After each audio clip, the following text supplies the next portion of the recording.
From the Republic Media Network headquarters, it's time for Arnab Goswami on The Debate.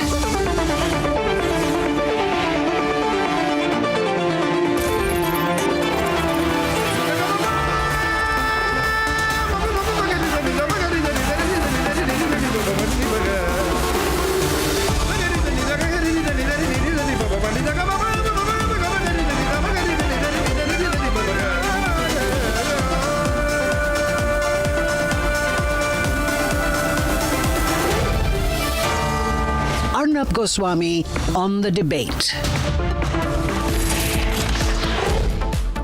Ladies and gentlemen, we need to look at what Trump is doing, no longer with a sense of amusement, no longer with a sense of curiosity that here is this person, he's lost it, or he's about to lose it, he's unpredictable, he's funny, he's weird. I mean, he's a source of amusement. He will increase the ratings of American channels. That would be a shallow way of looking at it, ladies and gentlemen. I want to begin by saying tonight that the world is in an extremely unstable situation because of Trump. I could not care less, like most of you, about what happens to the United States of America. I'm not an American national. I am an Indian citizen, and I'm concerned about the implications of Trump first on my country, primarily on my country. Keep in mind today, Trump has gone into a different phase post-Venezuela. He believes he has the right to be a global bully. Please remember, he has withdrawn from 66 international organizations in the last 24 hours, which means he's saying, I do not believe in any world order. Half of them are UN, like the UN framework for climate change. Ladies and gentlemen, the whole post-World War II international order is coming apart, and this will have implications. It's not like the post-World War II world order which was created was a great world order. Obviously not. It was for the winners of the Second World War. But here is Trump who's saying, I am going to do a global free-for-all. Among the organizations that Trump has walked out of, or rather America has walked out of, is something very important for India, which is the India-headquartered International Solar Alliance. The Modi government has put an incredible effort. Prime Minister Modi has put an incredible effort on putting it together. It matters to India, it matters to the world. It's among the organizations Trump has walked out of, America has walked out of. So America is going to walk its own path. Will it impact us? Yes, it will. Why? Because individual episodes sometimes have a great impact. Individual episodes have a great impact and a domino effect on the way things play out globally. What happened last night? The US military and the Coast Guard executed what they called as a high-stakes operation to seize the oil tanker Mariana. Now, these are the visuals. You can see the American troops go in, ladies and gentlemen, right? And this operation was conducted in the North Atlantic between Iceland and Scotland on January 7th. It is a 2-week pursuit. The Americans were in hot pursuit in this operation. And during this period, the crew changed the ship's name to Mariana and re-registered it under the Russian flag. They knew the Russians would be aggravated, but bottom line is, ladies and gentlemen, bottom line is this: Trump did not care. Moscow reacted sharply. They called it violation of the freedom of navigation. They called the US interception illegal military action. But the point again is, Trump did not care. Trump does not care for anyone but his own personal ambition. And, ladies and gentlemen, among that, he will eventually, I can safely predict, seek a third term in office. He will violate every rule. He'll create new rules to stay longer as president, and he will violate all international laws. What is the impact of this on India? The impact is simply this: we cannot any longer think that what's happening in America is an American threat. America is not issuing threats. It is immediately executing threats in high stakes, new version of global diplomacy, which eventually Trump will run out of options, but in the short term, it will impact us. For example, now he is given clearance to a Lindsey Graham US senator pushed bill, which is called the Russian Sanctions Bill. Now, there have been reports that he has given a nod to this bill, which will increase sanctions on trade partners of Russia that deal in petroleum and uranium. This bill is called the Sanctioning Russia of 2025 bill, pushed by Lindsey Graham, and those are the text and the words so that you do not feel I'm aggravating or exaggerating anything. It says in clause 3 that the president must increase the rate of duty on all goods and services imported into the US from countries that knowingly engage in the exchange of Russian origin uranium and petroleum products to at least, and not at most, but at least 500% relative to the value of such goods and services. This means that in theory, under this bill, India and China, both, we're concerned about India, could attract tariffs as high as 500%. That's why I put that graphic. We can put it back. Ladies and gentlemen, US media reports are saying that the Senate could vote on this as soon as next week.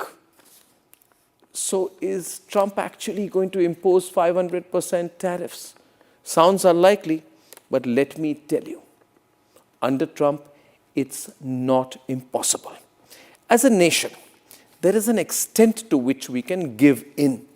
There is an extent to which we can negotiate. There is an extent to which we can try to accommodate. But now we must know, and I'm 100% sure the Modi government knows, this much and no further. I believe our government will be acting in a way, and therefore we must no longer think of what Trump can do or might do. Let's take an assumption Trump will do. Let's make an assumption Trump has lost it. He will do the most unreasonable thing, and let's plan. I'm sure that's the plan our government is working on. What could happen in the future? 6 points on what we think is likely to happen. Ladies and gentlemen, one, India will most likely reiterate that its energy policy is dictated by national interest and not external pressure. Now, some people may say we should not do it, it will be taking on Trump, but no, I believe we must say it. We have the right to say it and the sovereign right to say it. We must say it regardless of the small consequences in the immediate term. We must think of the long term. Secondly, we are likely to say we'll keep a cordial relationship with Trump, but we are going to plan contingencies, which means alternative diplomatic arrangements with other great powers, with other middle powers. Germany is coming. We have the German Chancellor coming to India. We have the Europeans we are talking to. We are engaged strongly with all other countries. And most importantly, I believe now, especially if you saw the comment of Donald Trump on giving India Apaches, where he was speaking in a way to demean our government, to be satirical or funny, or to make references which I believe are inappropriate to our political leadership. If he speaks in this manner, then we must grow our defense and national capacity indigenously to plug vulnerabilities and over-reliance on American resources. I think we are already going to do it. And we have to build upon the estrangement in ties with the US because of Trump to position ourselves as a leading power in the global south. So we can turn this into an opportunity. I'm sure the Prime Minister will do it. I hope the Prime Minister will do it. I believe the Prime Minister is already working on it. So we can use this opportunity not for vulnerability or for Americans to get leverage, but for us to be the leader of the global south. And ladies and gentlemen, American companies will do business. They will continue to make and build in India. We should use their presence to make it clear to America that you cannot isolate us. You need our market too. And lastly, ladies and gentlemen, this is the time for us. We need to look at America and think less of what Trump will do. We need to think more of what we should do. I repeat, defense military complex, indigenous R&D, particularly in artificial energy, national green hydrogen mission. If we've been growing at X, we should now grow at 10X. After Operation Sindoor, we pretty much understood that we need to do more for our defense capability, much, much more, because as we become a great power, we will also face great challenges. But at the same time, if energy is going to determine which country moves ahead at which pace. This is the moment for us to make ourselves independent of America, not even let them dream of controlling our business, economic, and diplomatic decisions. Let's debate. America's Sanctioning Russia Act of 2025 threatens 500% tariffs on any country that buys Russian oil. A bill now backed by Trump. Give this president. It's hurting Russia very bad, the sanctions. Oh, yeah. So this bill would allow. And India also is bullying. Yes, sir. So you put a 25% tariff on India for buying Russian oil. I was at the Indian ambassador's house about a month ago, and all he wanted to talk about is how they're buying less Russian oil. Would you tell the president to relieve the tariff? This stuff works. India is now buying substantially less Russian oil. So I hope we pass this bill soon. And after Well, this... They wanted to make me happy, basically. Not the first time and perhaps not the last. Washington is taking India's growth capabilities lightly.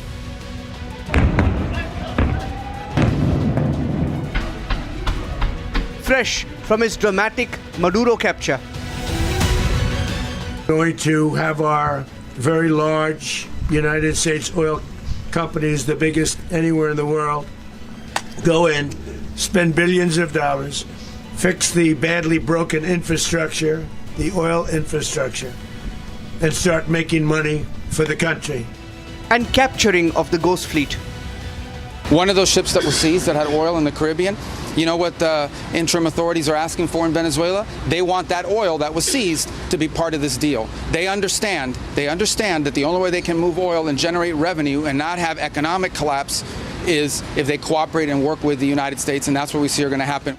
Trump is now eyeing what he calls more rogue nations in a desperate attempt to push back against Russia. He's attempting to single out India. I mean, I had India coming to me, sir, I've been waiting 5 years. We're changing it. We're changing it. India ordered 68 Apaches, and Prime Minister Modi came to see me. Sir, may I see you, please? Yes, I have a very good relationship with him. He's not that happy with me because, you know, they're paying a lot of tariffs now because they're not doing the oil, but they are. They've now reduced it very substantially, as you know, from Russia. While Trump doubles down, India remains unfazed.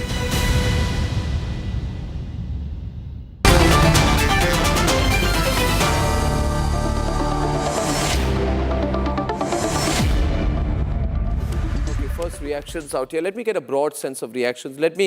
I think, first of all, William Hendrick is with us today. He's former chief economist at Citi, right? And we have Tatiana Kokareva from Russia. We have Einar Tangen, senior fellow at the Tahi Institute from Beijing, and Ajay Bagga with us this evening. Now, 500% tariffs. Is he real? Is this for real? I mean, has Trump completely lost it to be okaying this? You want 500% tariffs on big countries like India, China, Brazil. Are you sure of what you're doing? Just a quick view, please.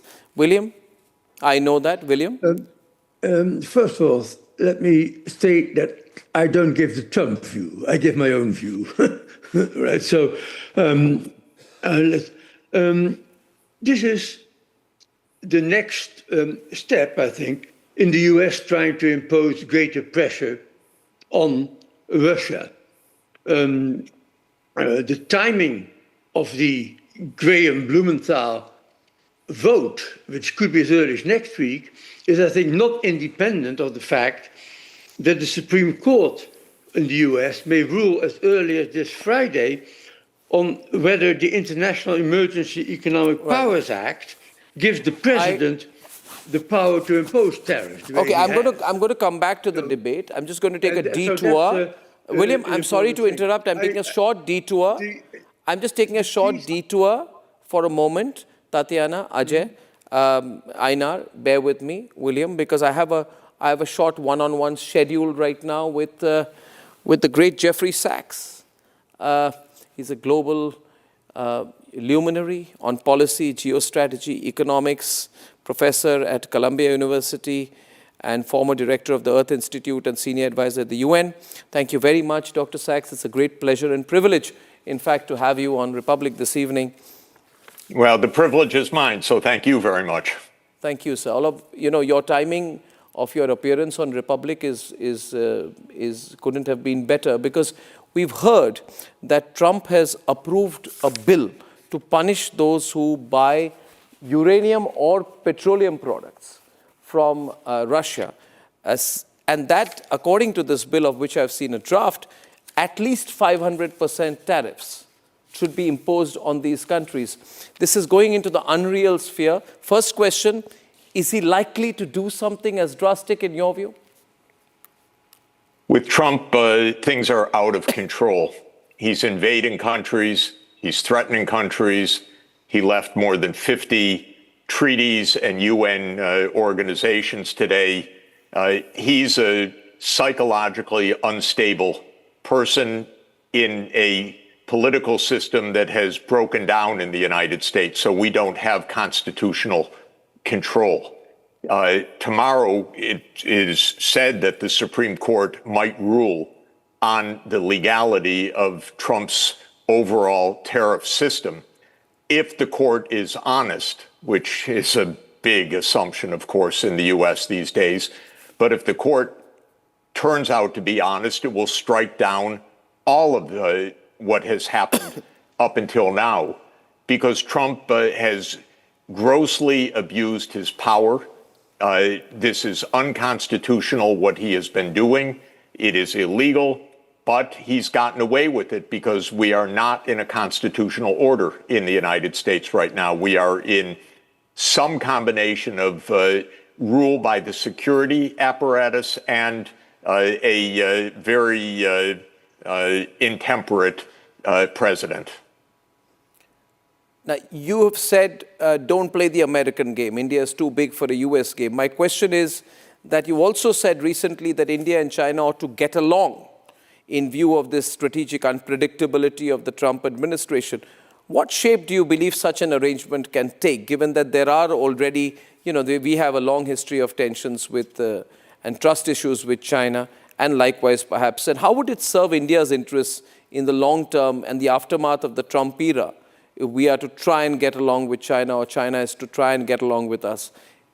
Are you looking at an ad hoc arrangement only for the Trump period, or a long-term understanding? Oh, absolutely for a long term, because we should be moving, and we can be moving, to a truly multipolar and multilateral world. I've urged China very strongly to press for, and I think it would work, India to have the 6th permanent seat at the UN Security Council. I think this is extremely important to save the UN. So I want India to have a permanent seat in the Security Council. I want China to support that. And I want India and China to resolve their disputes, because the main objective of the two should be to create a multipolar world that is not dominated by the United States or dominated by the West, because that's passé. And in order for that to happen, that requires cooperation. The BRICS is a great format for that. But for the United States, it, up until this year, was trying to play India. You join us against China. One of the policies I really think is misguided for India, I'm sorry to say, is the Quad. What is India doing in the Quad? India is a great power. It should not be part of an American game, because that is disadvantageous for India. It's disadvantageous for a multipolar world. It's disadvantageous for stability. The Quad is an American game, and India is too great a country to play an American game. Now, I think everyone sees, I've been saying it for a long time, and friends in India didn't quite believe me, the United States is unstable, it is irresponsible, it's actually dangerous. And this, I think, has to be taken to heart. I'm sorry to say, it is a reality right now. Professor Sachs, there are some people in India, who always favor a longer-term, deeper understanding with America and look upon our alignments either with Russia or China on the one side, or with America on the other. And given that many people historically over the years, influential people in politics and business have been leaning towards America, their argument is this, Professor Sachs, that look here, this is a temporary situation. Don't go versus America because of Trump, because Trump is going to be a lame duck after the midterm elections. I don't think so. I just began by saying in my lead tonight that I think Trump is so erratic, he's going to want a third term. So I believe it's a long-term problem. But what would you say to those Indians who would say, listen, just hold your cards, do nothing as of now? Well, I would say one thing. Trump is a symptom. He's not only a cause. Okay. That a man like that could be elected and reelected is a symptom of a broken political system. And the American political system is broken in two fundamental ways. One is that it is, in fact, a military security state when it comes to foreign policy. It has nothing to do with Congress. It has nothing to do with legal oversight. Congress is supposed to be the one that declares war. But you see, Trump is the one that does what he wants. And when a congressman says, well, that's unconstitutional, he sneers at the Congress, and that's the end of the story right now. Now, that's a long story. We could go back to 1947 with the creation of the CIA to understand that story. I've lived it my whole life. We have a deep state that is the security state. That's not a fiction. That is the military-industrial complex, the one that President Eisenhower warned us about on January 17th, 1961 in his farewell address. And it's real, it exists, and it is out of control. That's number one. The system is also broken because it's unbelievably corrupt. The last election cycle was a $16 billion election cycle.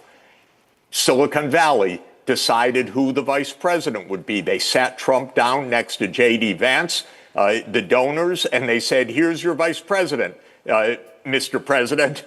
This is a corrupt system. So to think that Trump is the end of the story is a misunderstanding. Even the attempt, by the way, to overthrow the Maduro government goes back more than 20 years. These are long-term projects. The idea of capturing Ukraine for the West is a long-term project. It goes back already to Bush Jr., to Obama, who oversaw a coup, or the U.S. participation in a coup in February 2014, to the NATO enlargement. These are long projects of the military-industrial state. And Trump, of course, is in a giddy, extraordinarily dangerous state of mind right now. So I don't deny that we're in something absolutely unusual. It's extreme. But the fact that he's there is itself a reflection. I'm sorry to say it. I'm an American. I live there. But I'm sorry to tell you, it's not a simple situation that's just going to go away with the midterms. And for India, India is a great country. It's the largest, most populous country in the world. It should not be playing the games of an unstable country. Yeah. Now, of course, India has so many wonderful people living in the United States, going to school in the U.S. and so forth. I understand all of that. But from a foreign policy point of view, India's interest is in a multipolar world where India plays a leadership role. Yes. And that can be done with China, with Russia, with other regions. Yeah. I, in fact, said that a while back. I was just saying that this is a great opportunity for us to position ourselves as a more credible leading power in the global south. I frankly don't know much about the Beltway blob, as they are called, about how these people who function in the administration or the bureaucracy in the US, we call them informally the deep state, how they are functioning. But I have followed very closely some of the things you've said, and I think you've been extremely on the ball on that. I personally, Professor Sachs, don't know whether Trump has captured the deep state or whether the deep state has captured Trump, but in the context and the fact of the matter is, if I may say, it is the latter, actually. Is the deep state has captured Trump, you think? Yes. The way that it works is we have a war machine. It's $1 trillion a year war machine. It's got 750 to 800 overseas military bases in about 80 countries. It's got the CIA everywhere. It's got the National Endowment for Democracy. It's got the National Democratic Institute. I know these, I've watched it close up for 40 years. It plays a role. It's got the dollar roll through the sanction system, through SWIFT, and so forth. That's the system. The only way the U.S. actually operates normally is if a president at least is on the ball to keep a foot on the brake. One really tried to stop it, by the way, John F. Kennedy, and there's a good reason to believe they killed him for it. But the other presidents sometimes tried to slow down this war machine. And Trump now is giddy that he's going to unleash it. He's threatening everybody. He's threatening, of course, he's gone to war with Venezuela. He's threatening Canada. He's threatening Mexico. He's threatening Colombia. He's threatening Denmark. He's threatening Iran. He's threatening Nigeria. This we haven't seen. But basically underpinning all of this is a military-industrial machine, which is pervasive in the U.S. political context when it comes to foreign policy. That's going to be a big debate if I were to start what you just said, where the Lee Harvey Oswald was working for the American deep state. So I'll swerve away from that one to a point that's very relevant for our audiences in India. Professor Sachs, in some of my recent commentaries, I have tried to draw a comparison between what has happened in Venezuela in the context of our region to what happened in Bangladesh. You've also spoken about it, to what happened in Nepal. And despite my own personal animosities and anger with the support to terrorism by Pakistan, to what has happened in Pakistan with Imran Khan. You have also spoken about it. I think yours is one of the best commentaries of the way in which America has carried out regime change. Now, India is too big, too large for them to try to do something. Knowing, and you understand everything very well, the deep state, America, politics, their intelligence agency, everything, delegitimize operations, civil society, quote unquote, funding, street unrest, anarchy. I am of the view that we have a prime minister who is very forthright about nation first. And as you may have observed, he is not going to compromise on nation first. But what are the threats? What are the things we should watch out for in the context of Bangladesh, Nepal, Venezuela, and the general mindset in the Trump administration? Well, let me just say, if I were any leader in any country, or if I were advising them, I would say, do not allow the National Endowment for Democracy, the National Democratic Institute, the National Republican Institute, and similar agencies to be funding operations within your country, because this is a game. This is not some benign role. This is a game of influence. This is a game often of destabilization. And it's been played dozens and dozens of times. If you know how to watch for it, you can see it, like you say, in so many places. The United States said Imran Khan has to go, and within 30 days he was gone. He's still in jail on absolutely absurd, tragic charges, tragic from his individual point of view, and I think for the stability of this region. And in Venezuela, this was an ongoing project. I've watched it close up. There's so many lies that are told in the U.S., by the way. One president, the president of Haiti, said to me at one point, they're going to take me out.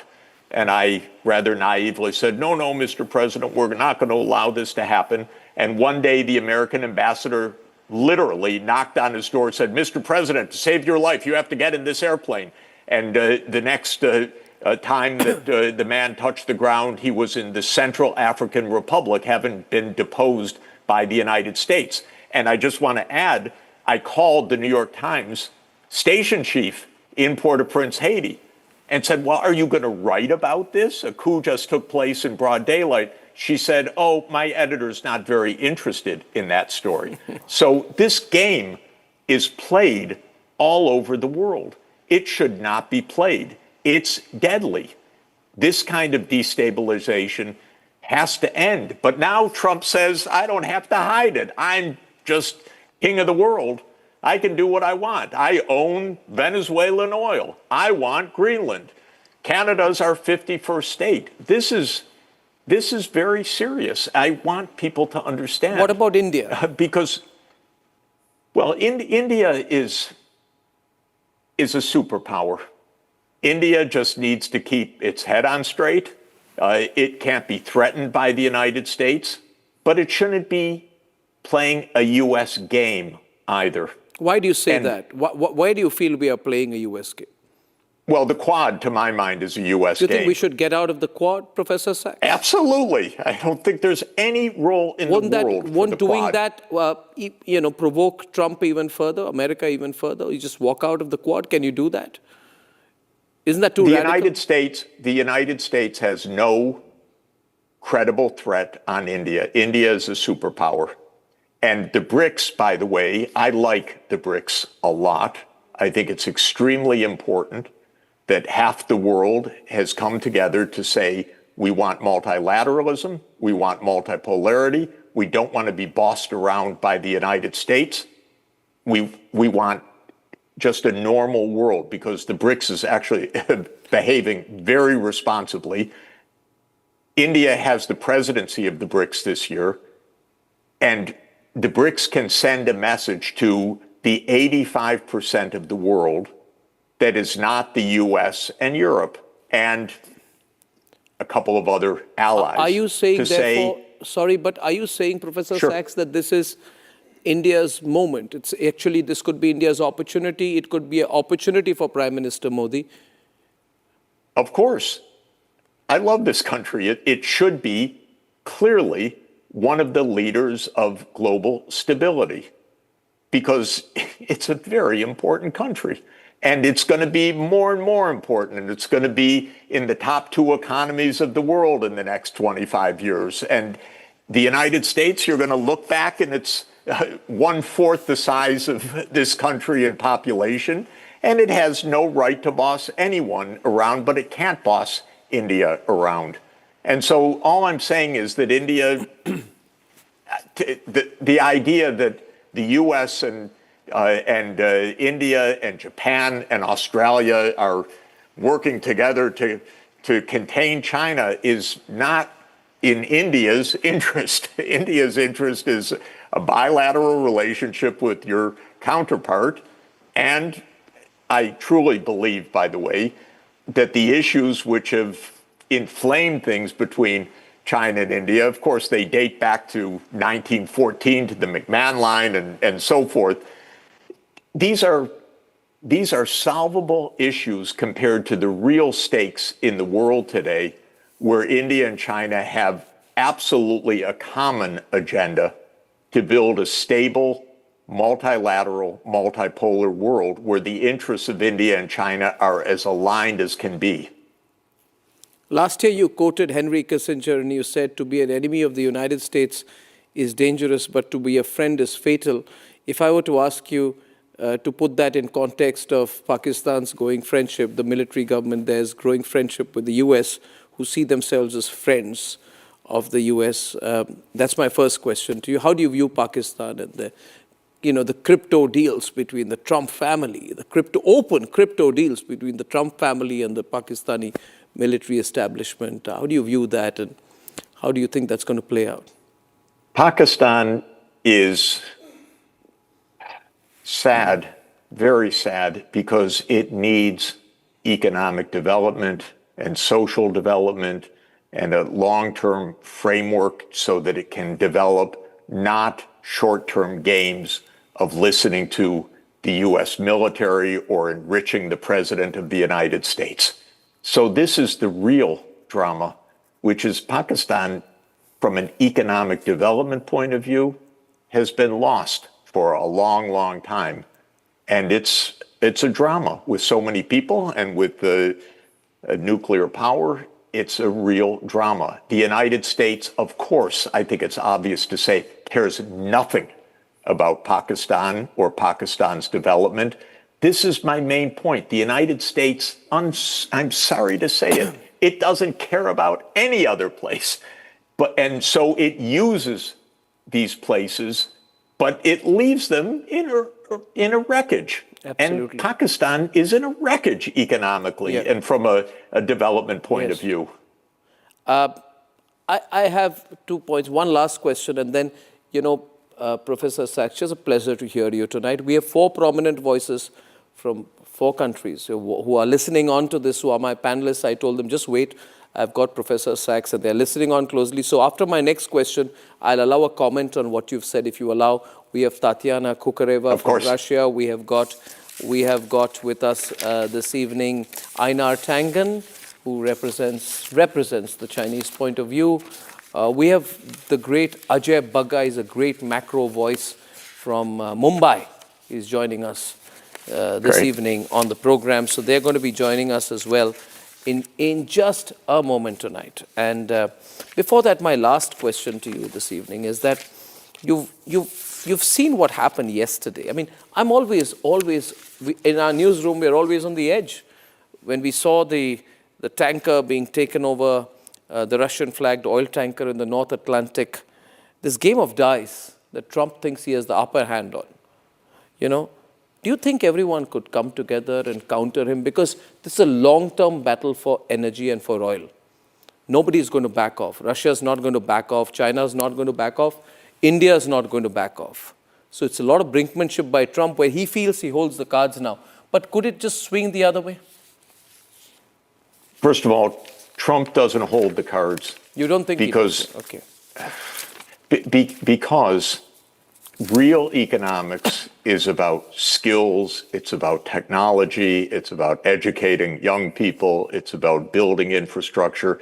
It's not about invading countries, seizing tankers, claiming that Venezuela is ours. This thuggery means nothing from an economic point of view for the United States. It's just thuggishness, that's all. There's no merit or benefit for the United States in it. It's only harm. Yeah. And so, of course, it's reckless, it's dangerous, it's shocking to be seizing vessels on the high seas. The principle of the freedom on the high seas goes back centuries, not to Trump. Yeah. And this is my main point. But what India really, I hope, does is work with Russia, with China, with Brazil, with the BRICS, with the African Union, to say to the 15% of the world in the US, Britain, Europe, calm down, we're the vast majority, stop playing games. Absolutely. Well, we really love this. People are loving your thoughts. Can I just tell you, Professor Ike, we keep a lot of tabs on streaming traffic right now, record-breaking streaming traffic, which means people are liking what Jeffrey Sachs is saying. Of course, he's very famous, very well-known, very direct. Like him or not like him, he doesn't pull his punches. I'll allow a small comment. This was not part of the format, but Professor Sachs, if just 10-second interventions, from any of our panelists. Ajay is there. Einar, you got something to say there on Tatiana, perhaps? Or William, who goes first? Okay, Einar wants to say something to you. Einar Tangen is senior fellow at the Tahi Institute. He's joining us from Beijing, by the way, Professor. Yeah. Great. Hi, Jeffrey. I would add to what you said, which I agree with, that Donald Trump, the frequency and the speed and the dangerousness of what he's been saying seems to be in direct proportion to his concerns about 2 million pages of the Epstein report. The fact that his base is deteriorating and fighting amongst themselves, those who aren't demanding handouts for beating up cops on January 6th. And then also you have over 60% of Americans who are living paycheck to paycheck who are now facing a much higher cost.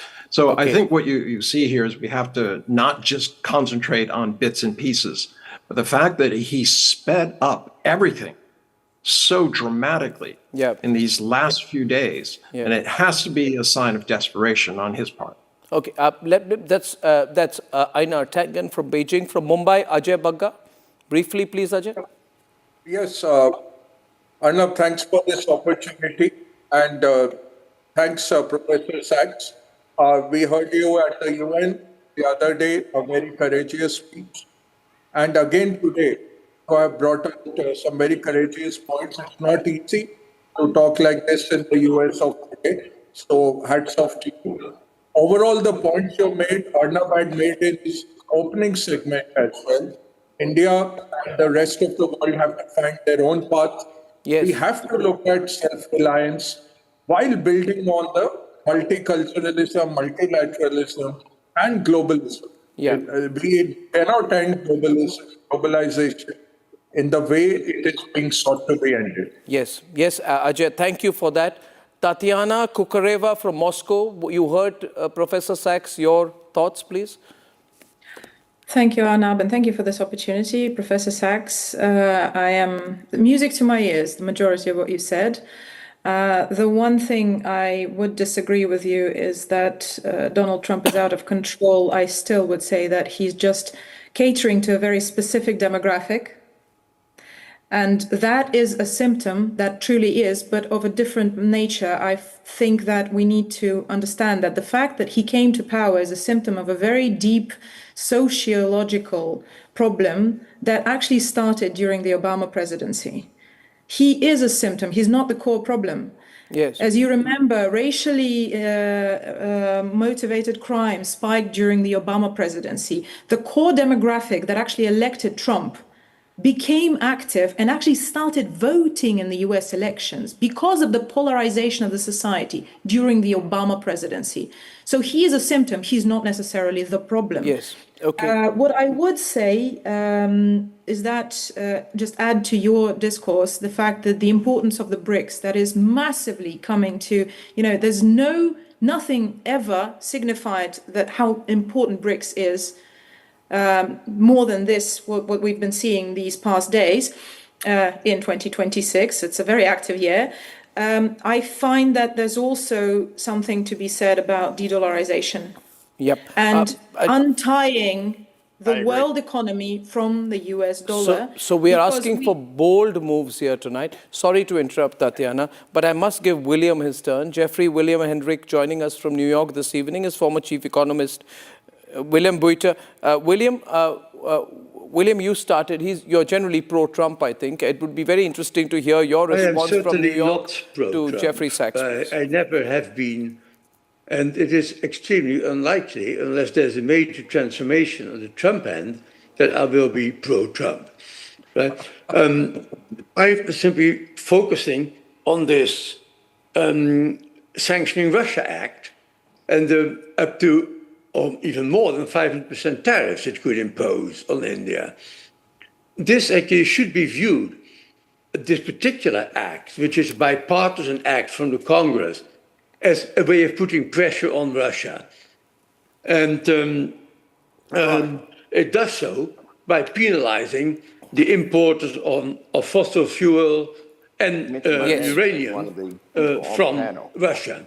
It clearly does leave the president with a lot of discretion, including the ability to set waivers. Yeah, after all, the US itself is a major importer of uranium from from Russia. Exactly.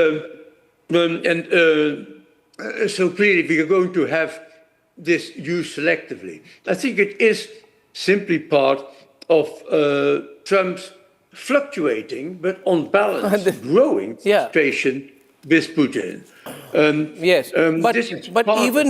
But even so, William, if I may interrupt, because even so, if I may just interrupt, because at this stage, I realize I've overshot my time limit with Professor Sachs. I'm going to continue this in a second. Don't go away, Professor Sachs. See you in New Delhi. And do come by our Republic Network headquarters. This is, the reactions we are getting tonight to what you've said. You've spoken out the truth. I commend you for that. And to be speaking from your position, you're clearly a strong and independent voice. So thank you. I can see Pastor Burns disagree, but I won't get into that debate. Professor Jeffrey Sachs, thank you for joining us. Rest of us stay. Pastor Burns was nodding his head with great disagreement. But you see, Pastor Burns, absolutely. But you see, Pastor Burns, you can't do 500% on India or Russia. Or China or Brazil. Perish the thought, Pastor Burns. Well, first of all, again, hearing this, Professor Sachs, is very disappointing. Again, it's extremely anti-America. What is anti-America about what Professor Sachs said? Because everything, again, he's pro-BRICS. BRICS is designed to destroy the U.S.-American dollar. It's designed to attack the U.S. economy. I think he desires for, that's why he's in India. Maybe he needs to just stay in India. Well, one minute. Professor Sachs is responding to you. I didn't want this, because you said this while he's on. Let me finish, because Professor Sachs had a lot to talk. He talked a lot. We sit here and listen.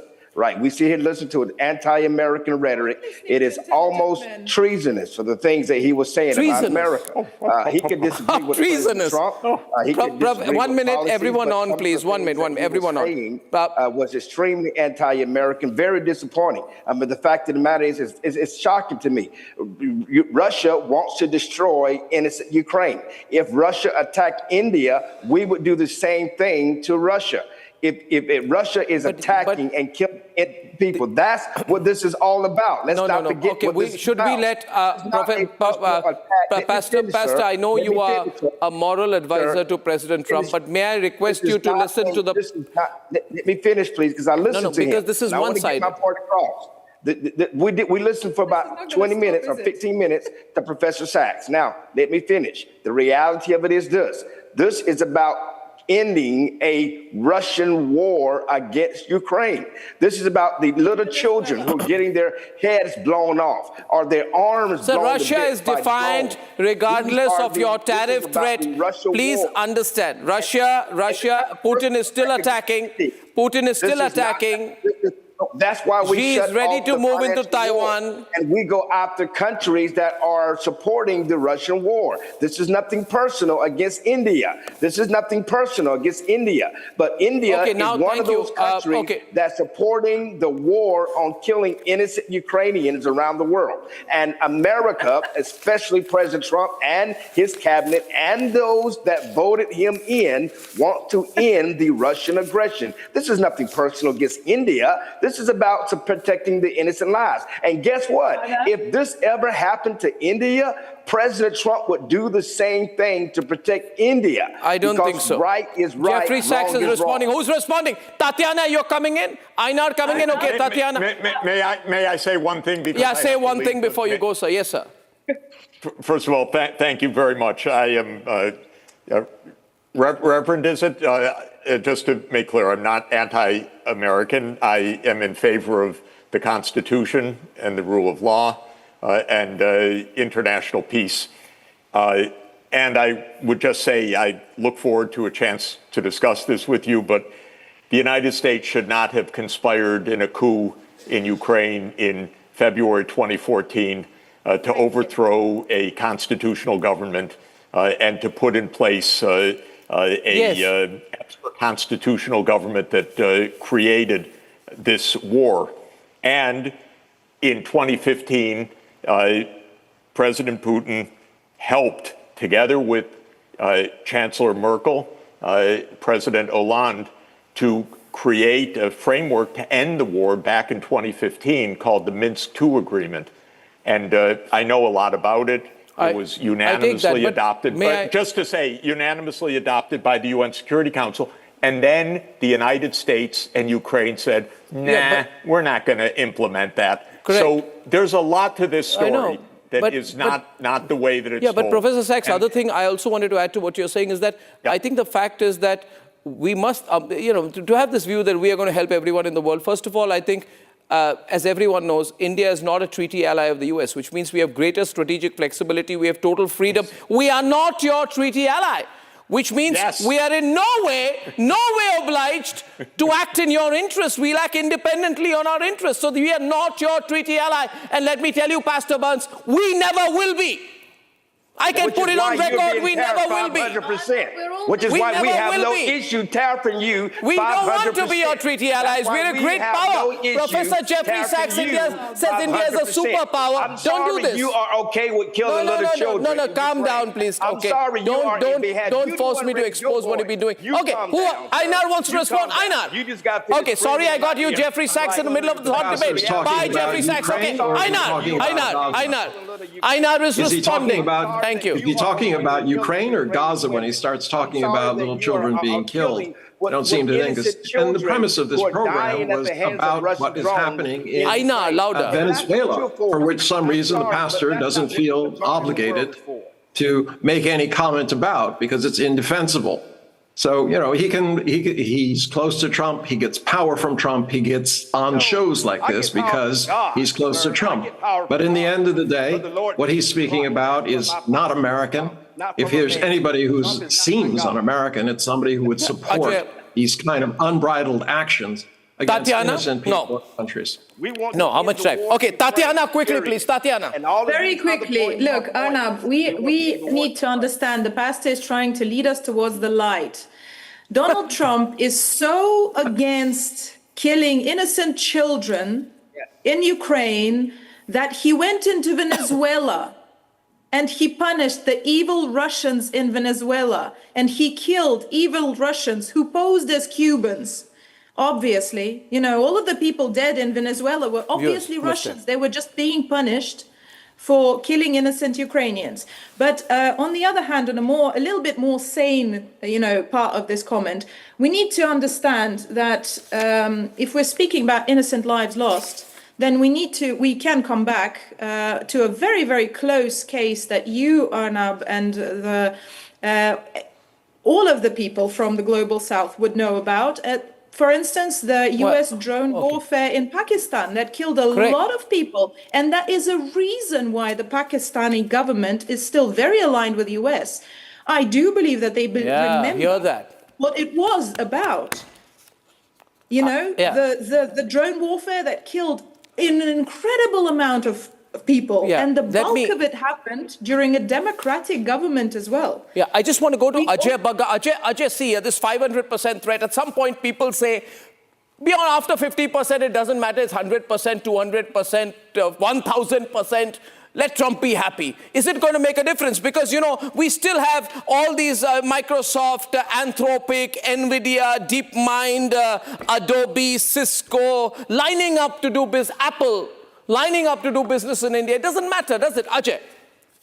Yeah, it in a very realistic manner, after 50%, you don't have any trade. Yeah. So you can't that graphic out of 15. So that trade is over. You can make it 2,000, you can make it 10,000. It doesn't matter. Yeah. The second big part is what you opened your segment with, is to look at making other bilateral relations, bilateral trade, and looking at more and more self-reliance. China did that. In 2019, Global Times carried 35 articles on the 35 big things China had to achieve to become more self-reliant and not be blackmailed like Trump did in Trump 1.0. Well, I think China is very strong. Yeah, I think I would go very much with what Jeffrey Sachs said there. It's a huge opportunity for India. I think work together, Russia and China and India and Brazil, strengthen BRICS. Hope this is a nightmare in America, and then see where things go. Pastor Burns. Pastor Burns, thank you very much, especially to you tonight, to Jeffrey Sachs, to Ajay, to Einar, to Tatiana, and of course, without a doubt, to William. Thank you very much for joining us. Ladies and gentlemen, I hope you enjoyed this. Remember, you can live stream anytime on republicworld.com and tell us what you thought of our debates on issues in India and around the world. See you tomorrow evening. Good night and goodbye.